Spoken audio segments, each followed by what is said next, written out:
अब तक तो आप देख ही चुके होंगे ये news, social media, print media और मतलब हर जगह ट्विटर, इंस्टाग्राम हर जगह ये दर्दनाक हादसा जो आज हमारी इस लड़की के साथ हुआ है, साक्षी के साथ हुआ है, हर न्यूज़ चैनल पर क्योंकि ये है ही कुछ कुछ मतलब रूह काँप जाएगी, कुछ ऐसी कहानी है ये।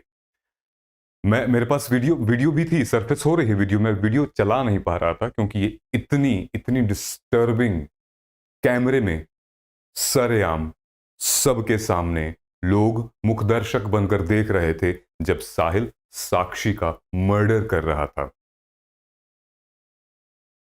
आपकी क्या राय है यहां पर कि पुलिस, लॉ एंड ऑर्डर और सोसाइटी की ये जो प्रेशर है वो तो अपनी जगह है, लोगों का क्या राय है?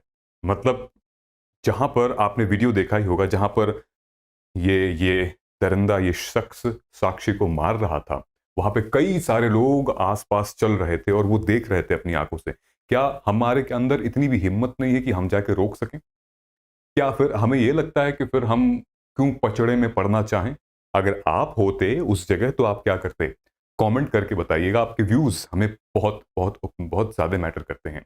फिलहाल हम इस वीडियो के बारे में बात करेंगे। इस वीडियो का एक बहुत इंपॉर्टेंट एंगल है और इस चैनल पर, इस प्लेटफॉर्म पर अड्डा 24/7 आईएएस के क्यों ये वीडियो दिखाए, क्यों ये न्यूज कवर की जा रही है, बिकॉज इसका एक एंगल हमारे पॉलिटी से भी पड़ता है, जीएस पेपर 2 से पड़ता है, क्योंकि यहां पर इंटरफेथ मैरिज वाली बात आ रही है, यहां पे लव जिहाद वाली बात आ रही है, यहां पे हिंदू और मुस्लिम फोर्स्ड रिलेशनशिप की बात आ रही है और ये crime against women, issues related to women's, GS 2, social justice और पॉलिटी, ये सब हम कवर करते हैं इसमें, इसलिए ये बहुत इंपॉर्टेंट है ये समझना, थॉट प्रोसेस। सबसे पहले हम ये जानते हैं कि आखिर मुद्दा क्या था।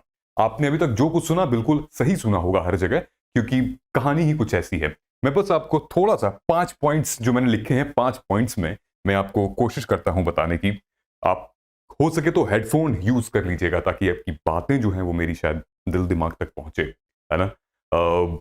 हर जगह हर तरफ न्यूज में सनसनी फैल गई है क्योंकि जिस जिस तरीके से इस दरिंदे ने ये कांड किया है, हत्याकांड किया है, ये अ, अब तक की सबसे ग्रूसम, मतलब जो अब तक ऑन कैमरा कुछ ऐसा हुआ हो मैंने तो पहली बार देखा है कि पहले चाकू से मारा, फिर उसके बाद पत्थर से मारा, फिर नहीं सुकून आया तो फिर पैरों से तले कुचला। तो इस तरीके की हत्या, तो हर न्यूज़ चैनल इसको कवर कर रहे हैं, कवर करते रहेंगे। और ये है वो मॉन्स्टर कहें, दरिंदा कहें या फिर निर्दयी कहें, जिसने एक मार्मिक हत्या की है उस नाबालिग की। सिर्फ 16 इयर्स की, 16 इयर्स की थी, माइनर थी, और ये सिर्फ 20 साल का। अभी हाल ही में हमने एक न्यूज भी कवर की थी कि 21 साल के लड़के ने नोएडा नोएडा जो जेपी शिव नाडर यूनिवर्सिटी है, उसमें 21 साल के लड़के ने अपनी फ्रेंड को, क्लासमेट को गोली मार दी और खुद भी मर गया। मतलब क्या होता जा रहा है? क्या ये सोसाइटी का प्रेशर है? क्या लॉ एंड ऑर्डर जिम्मेदार है? कौन जिम्मेदार है? सबसे पहले हम इस कहानी पर आते हैं। कहानी ये है कि ये जो लड़का है साहिल, वो जो साक्षी है जिसका ये मर्डर करता है, बहुत दिन से इसका पीछा कर रहा था, बहुत दिन से स्टॉक कर रहा था, लगभग 10-12 दिन हो गए थे। और बातचीत करने की कोशिश की साक्षी से, साक्षी ने कुछ भाव नहीं दिया। ये जो शख्स है, ये बुलंदशहर का रहने वाला है, इसके रिश्तेदार बुलंदशहर के रहते हैं और बेसिकली ये पूरा का पूरा केस दिल्ली का ही है। और ये एसी वगैरह रिपेयर करता है, ठीक है। कहा यह भी जा रहा है कि हाथ में कलावा, मतलब कि रक्षा है, और वो भी पहन रखा है, रुद्राक्ष भी पहन रखा है। तो कहीं ना कहीं लोग लव जिहाद का मामला कह रहे हैं, क्योंकि जब आप पहने रहोगे रक्षा और ये, तो फिर आपको लगेगा सामने वाला कि भाई ये हिंदू है ना। ये थोड़ा सा साइन होता है भाई, टीका हो गया, नाम हो गया, ऐसे हो गया। तो और नाम भी साहिल है, हिंदू का नाम भी साहिल होता है, मुस्लिम का नाम भी साहिल होता है। तो इस पर्सपेक्टिव में लोग इसको लव जिहाद के एंगल से जोड़ रहे हैं। साथ ही साथ जब ये स्टॉक करा और साक्षी ने इसको भाव नहीं दिया, कई दफा ये बात करने की कोशिश की, इसने कहना है कि भाई हम एक अच्छे दोस्त थे। शायद जब अप्रोच करने की कोशिश की होगी, मना कर दिया होगा उसने, या फिर may be he was asking, he must have asked for the physical relation और समथिंग ऑफ दैट सॉर्ट, कुछ भी हो सकता है, अभी खुलासा होगा। उन्होंने मना कर दिया होगा, तो इन्होंने गुस्से में आकर उसकी दिन दहाड़े हत्या कर दी, वो भी मतलब सरेआम। तो ये एक रिलेशनशिप, फिर से हम यहाँ एक पॉइंट आउट करना चाह रहा हूं मैं, जो रिलेशनशिप की बात आ रही है यहाँ पर। तो 16 साल की लड़की, 20 साल का लड़का, ये लड़का मुस्लिम, लड़की हिंदू, तो हर तरफ से एंगल कहीं ना कहीं इंटरफेथ मैरिज का जा रहा है। लड़का जो है, इसके पिताजी कह रहे हैं कि हमें पता ही नहीं था कि ये मतलब इसको आप माइनर मत गिनिए, इसको आप एडल्ट ही गिनिए और इसको सजा दीजिए, जो भी एडल्ट को सजा दी जाती है वो दीजिए, चाहे 302 के तहत, 307 के तहत, चाहे कोई भी अलग, चाहे इंटरफेथ जो हमारा कानून है, चाहे यूपी वाला जो ऑर्डिनेंस आया है उसके तहत जो भी सजा मुकम्मल होगी वो इसको दीजिए। लड़की के पिता जो हैं वो यही मांग कर रहे हैं कि इंसाफ मिले और इस लड़के को वैसे ही सुलूक किया जाए जैसा कि लड़की को किया गया है। आप अपनी राय में कमेंट करके बताइए कि ये किस तरीके की धारा, मतलब किस तरीके का ये चल रहा है। रिसेंटली अभी कुछ महीनों पहले हमने आफ्ताब श्रद्धा मर्डर केस देखा, उसमें भी कुछ मतलब कोल्ड ब्लडेड मर्डर था, well planned, well cold blooded murder.